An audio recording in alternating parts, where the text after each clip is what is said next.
নমস্কার, কেমন আছেন সবাই? আজকে একটা রেসিপি নিয়ে এসেছি। সেই রেসিপিটা হলো রুই মাছের ঝাল। আমি এখানে বেগুন দিয়ে রুই মাছের ঝাল একটা রেসিপি করেছি। সেটা একটু শেয়ার করব, ঘরোয়াভাবে রান্না। ওয়েট লস জার্নিতে রয়েছি, তাই বলে তেল, মসলা একটুখানি কম ব্যবহার করার চেষ্টা করেছি। এখানে ১ম এ কড়াইটা গরম করার জন্য দিয়েছি। আমি সর্ষের তেল ব্যবহার করছি। অনেকেই আমরা জানি না, কিন্তু আমি যখন আমার ওয়েট লসের জন্য ডায়েটিশিয়ানের সাথে কনসাল্ট করেছি, তখন তিনি আমাকে সাজেস্ট করলেন আমরা যে রিফাইন অয়েলগুলো খাই তার থেকে আমাদের এই ঘানি ভাঙা সর্ষের তেল যদি আমরা খেতে পারি, সেটা যেমন শরীরের জন্য কাজে দেবে, ঠিক তেমনি ভালো রিফাইন অয়েল বাদ দিয়ে যদি আমরা সর্ষের তেলটা খাবারে খেতে পারি এবং ঘিটা যদি ব্যবহার করতে পারি। তেলটা গরম করতে দিয়ে দিয়েছি লোহার কড়াই। একটু খেয়াল রাখতে হবে যেন খুব বেশি হিট না হয়ে যায়। মাছগুলো দিয়ে দেব। মাছগুলোকে একটু সাঁতলে নেব। একদম ভাজা ভাজা হয়ে গেলে মাছের টেস্টটা ওরমভাবে পাওয়া যায় না, সেজন্য মাছগুলো আমি সাঁতলে নেব। মাছগুলো ছেড়ে দিচ্ছি। লোহার কড়াই অনেক সময় গরম হয়ে আগুন ওপরে উঠে যাওয়ার মতো একটা ঘটনা ঘটে, সেটা খুবই বিপজ্জনক। সেটা একটুখানি খেয়াল রাখতে হবে যেন এই ধরনের কোনো বিপদ না ঘটে। তো যেটা বলছিলাম, রিফাইন্ড অয়েলটা আমাদের স্বাস্থ্যের জন্য আসলে ভালো নয়।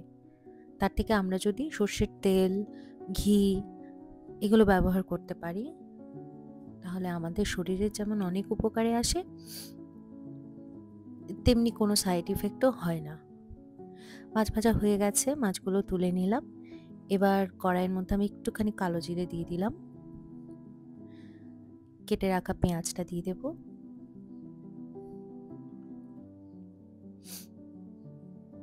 পেঁয়াজটা একটু ভাজা ভাজা করে নেব। গ্যাসটা কমাতে গিয়ে, আগুনের আঁচটা কমাতে গিয়ে আমি অফ করে দিয়েছিলাম, সেজন্য আবার গ্যাসটা অন করে নিলাম। পেঁয়াজটা ভাজা ভাজা হয়ে আসছে, দেখুন। এটি খুব কমন রেসিপি, সবাই কম বেশি জানে কি করে রান্না করতে হয়। আমার ইচ্ছে করলো আমি কি করে রান্না করি। আমার রান্না শেখারও একটা বিশাল, রান্না শেখার পেছনে একটা গল্প রয়েছে, সেটা একদিন আপনাদের সঙ্গে করব। পেঁয়াজটা যেন ভাজা ভাজা হয়ে একটা পেঁয়াজের কাঁচা গন্ধ থাকে, সেই গন্ধটা চলে যাওয়া পর্যন্ত পেঁয়াজটা ভেজে নেব।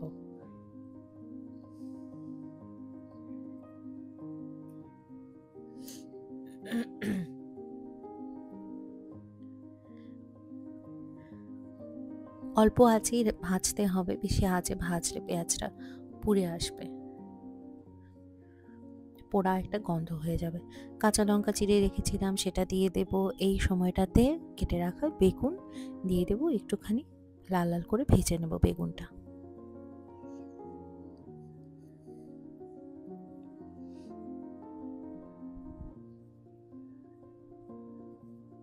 কোথাও একটা ফেসবুক পোস্টে আমি পড়ছিলাম লোহার কড়াইয়ে রান্না করার উপকারিতা।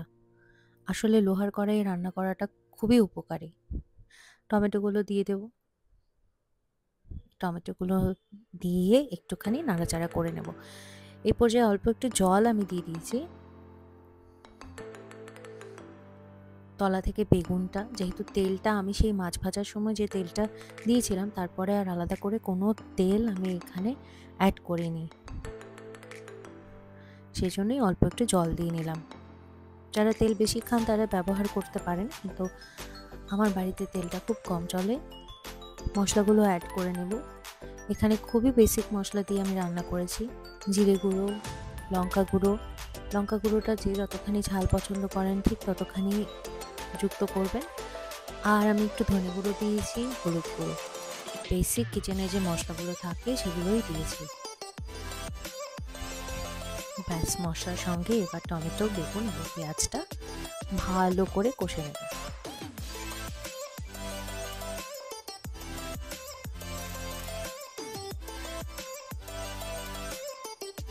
ননস্টিক থেকে কড়াইয়ে রান্না করা, লোহার কড়াইয়ে রান্না করাটা খুব বেশি মাত্রায় উপকারী। অথবা হেভি স্টিলের কড়াইয়ে রান্না করাটা উপকারী। অ্যালুমিনিয়াম, ননস্টিক এই ব্যাপারগুলো না ব্যবহার করাটা আসলে স্বাস্থ্যের জন্য খুবই ঝুঁকিপূর্ণ। ভালো করে মশলাটা কষে এসছে। এবার আমি অল্প করে ঝোলের জন্য জল দিয়ে দেব।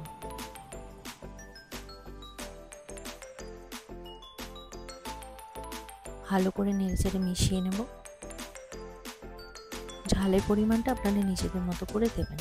ঝোলটা ফুটে এসেছে, ঝোলটা ফুটে আসার পর আমি তাতে মাছগুলো যুক্ত করে নেব। মাছগুলো দিয়ে দিলাম। এবার মাছ সহ ঝোলটাকে ফুটতে দিতে হবে।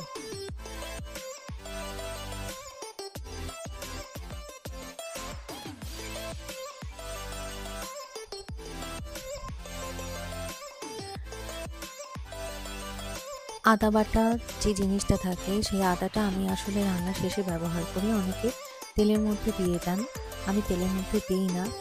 আমি অল্প করে ঝোলটা ফুটে উঠলো, তারপরে আদা পেস্ট করে রাখলাম অল্প একটুখানি। তাতে কি হয়, ঝোলের স্বাদটা বেড়ে যায়। কখনো এভাবে করে দেখবে, ঝোলের স্বাদটাই অন্যরকম হয়ে আসে। তাই আদাটা আমি ঝোলে ফুটে আসলো, মাছ যুক্ত করলাম, মাছ ছেড়ে দিলাম, ফুটে উঠলো, তারপরেই আদাটা অ্যাড করে নিয়েছি। আমার কাছে মনে হয়েছিল নুনটা কম হয়েছে, পরে আবার অল্প করে নুন অ্যাড করে দিয়েছি। শীতের সময় বাজারে ধনেপাতা এসছে, ধনেপাতা দিলে অনেক বেশি টেস্টি হয়। আপনারা ধনেপাতা দিয়েও চেষ্টা করবেন।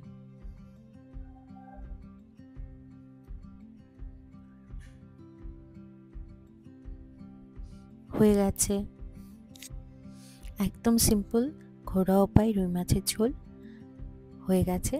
সবাই খুব ভালো থাকবেন। নতুন ভিডিওতে আবার দেখা হবে।